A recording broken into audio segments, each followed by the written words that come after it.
பணம் அரசாங்க காசு என்றாலும் அது ஒரு பெருமதி இருக்கு. அது சரியா பயன்படுத்தினா அல்லது பயன்படுத்துகிற நிறுவனங்களுக்கு அதை கையளிச்சு அது எதுவும் வருமானமோ ஏதோ ஒரு சுழற்சி முறையில் நிறுவனம் பெற வேணும் என்பதை என்னுடைய எதிர்பார்ப்பு.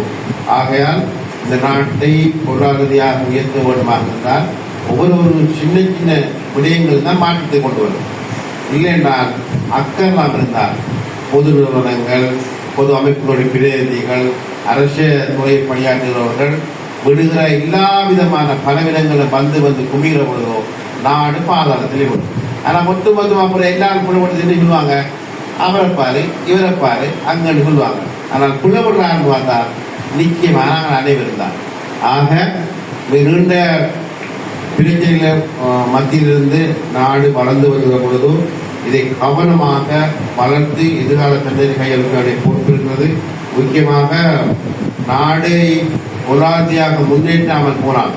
இப்பொழுது டீச்சர்மார் கொண்டு வருகிறாங்க, நம்மளுடைய என்ஜினியர்மார் சொல்லிக்காங்க கிராமிய வீதி பாலங்கள் அமைக்க மாட்டோம், எங்களுக்கு பதவி உயர்வோ விசேட ஒதுக்கீடு வேண்டும் என்று சொல்லிட்டாங்க. இனி அடுத்த என்ன கொஞ்ச நாள் பட்டதாரிகள் புள்ளி ரோட்டில் இறங்கும். ஏன்னா உங்களுக்கு தெரியும் இந்த முறை எத்தனை டபுளாக ரெகுலாக இருக்குன்னு யூனிவர்சிட்டி என்ட்ரன்ஸ் எல்லாம் நான் கூடியிருக்கு பார்த்து கூட பட்டம் பிடிச்சி பாருங்க.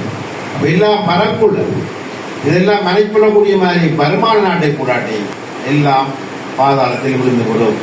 அயால் இந்த பாதாளத்தில் விழாமல் காப்பாற்றக்கூடிய அரசு நிறுவனங்களை அரசு தலைவர்களை உருவாக்க வேண்டிய பொறுப்பும் எங்களுக்கு இருக்கிறது என்கிற செய்தியையும் சொல்லி அந்த அரசு தலைவர் யார் என்பதை நாங்கள் சொல்லுகிற பொழுது உங்களுடைய பங்களிப்புகளையும் செய்ய வேண்டும், வழங்க வேண்டும் என அனைவரையும் கேட்டு இந்த நிகழ்வை குறுகிய நேரத்துக்குள்ளே சிறப்பாக ஏற்பாடு செய்திருக்கின்ற